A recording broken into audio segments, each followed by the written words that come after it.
We're back and better than ever, and we're gonna do a Q&A. On Instagram, I posted a little question sticker thing, and I'm answering your questions right here, right now. Q&A, let's get rolling.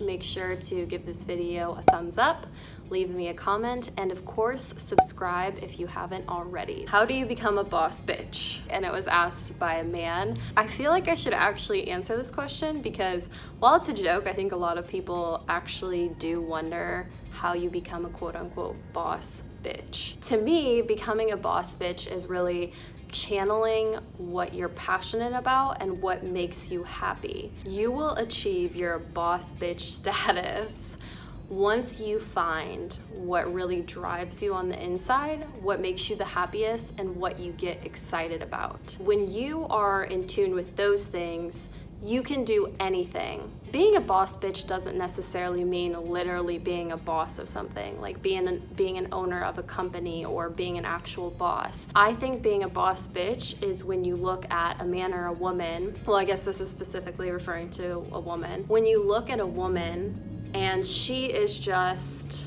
undeniably owning whatever it is she's doing. How do you become a boss in your own space?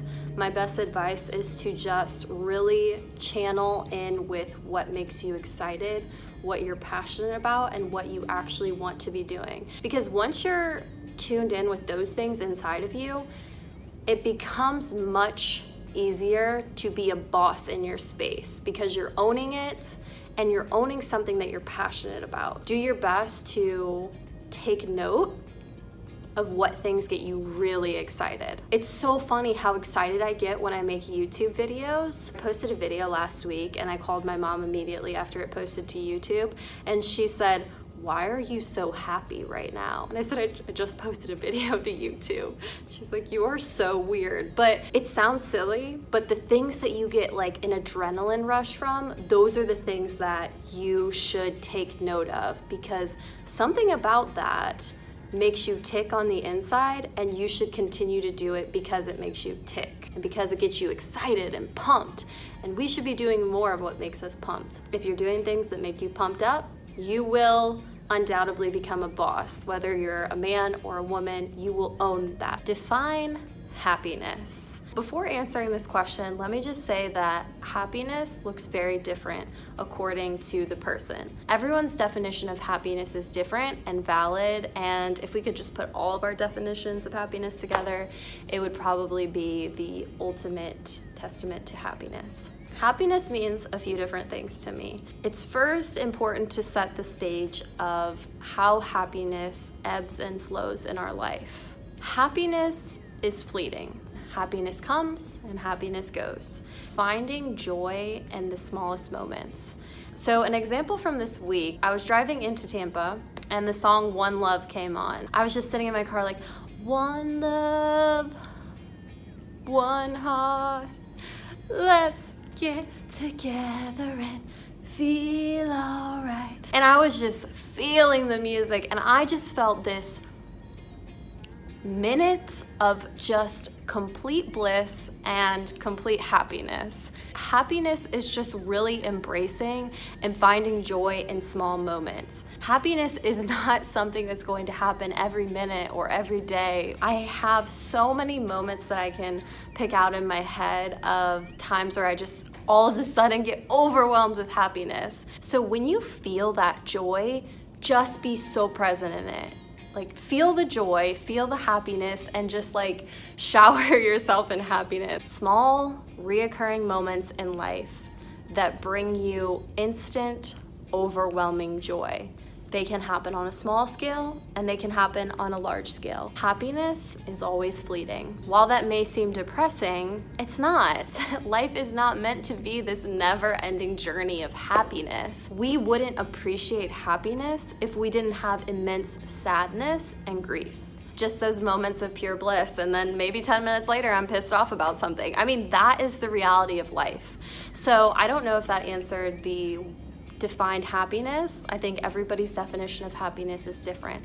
Happiness does not have to be from big things. Happiness, true happiness, comes from small, insignificant moments of joy. Next question. What are your 2019 goals and where do you get your inspiration from? 2 questions in one. Launch Powder RX, the product that I'm developing, and watch it become a success and really follow that process through. Document that process as much as possible so that I can help others who maybe want to be doing the same thing, or just inspire them to be present and consistent in the things that they're doing. Be involved in causes that are really near and dear to my heart. I actually recently joined an organization in Tampa called Women with Purpose, who help with all of the financial needs outside of actually paying for cancer, car payments, house payments, gas, all those types of things that are a burden to cancer patients. And this organization helps with those things to lift those financial burdens off of cancer patients, being involved in the things and causes that are close to my heart. And for me, those 2 focuses of causes to get involved with are cancer and mental health. Another one of my goals is to stay consistent in the gym, so going 5 days a week. I've found that when I make physical health a priority, all other things are elevated when I am physically making myself a priority. Keep making YouTube content. I just love making content, and the goal is to make at least 1 video a week. Those are a few of my goals for 2019. Where do you get your inspiration from? A huge inspiration, motivator, and driver for everything that I do, and this is probably one of my number 1 motivations, inspirations for what I do. I feel so fired up and fueled by my opportunity to inspire other people, prove to women specifically, but people in general, that I am capable of doing what I'm doing. Building, launching, and developing a product, starting businesses, being a total boss. My inspiration is sharing my journey so that I can inspire other people and other women that this is not something out of the ordinary. That's what keeps me going. That you can do it, that I did it, and that hopefully being able to see someone's journey inspires you to chase after the things that you want in your life as well. Will you move out of Florida?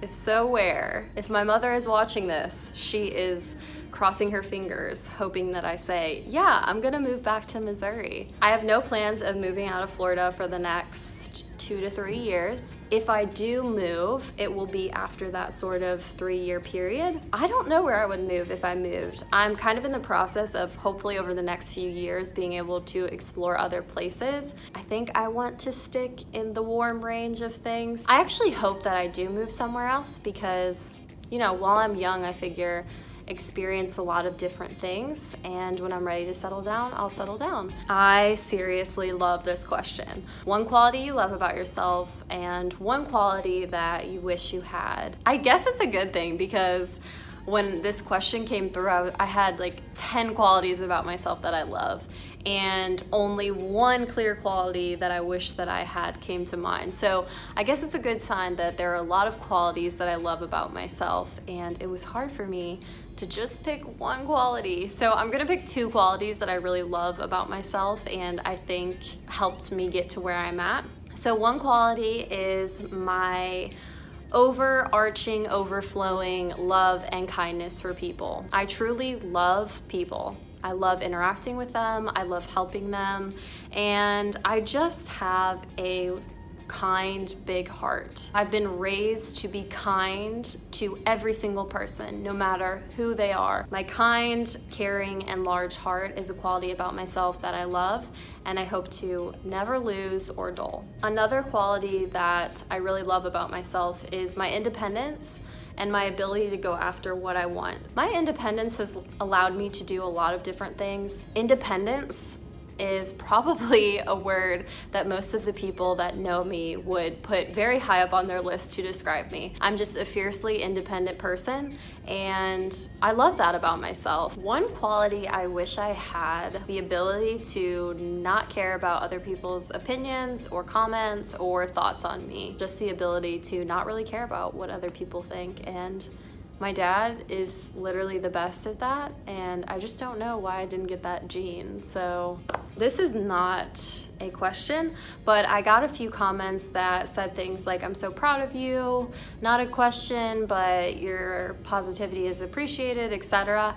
And I just wanted to make it a point to say thank you so much for sharing that my message impacts you in a positive way or impacts you at all, because it helps me to keep doing what I'm doing. Sometimes it can feel like I'm just talking to an iPhone camera and nobody really cares about it, or it's not really impacting anyone. So when you share with me that you feel the positivity or you appreciate what I'm doing, it really helps me and motivates me to keep doing what I'm doing. So thank you for sharing the fact that you appreciate my message. For everybody that does that, not only last week, but in general, for all the people that support me by commenting, liking, loving, sharing the message, and just sharing with me your feedback. I really seriously appreciate it, and it helps me do this more than you could imagine. I think that wraps our Q&A. Q&A number 2 is officially on the books. Thank you for sending me questions that are thought-provoking and inspiring and fun to talk about. You guys make things fun, so I really appreciate that. See you next video.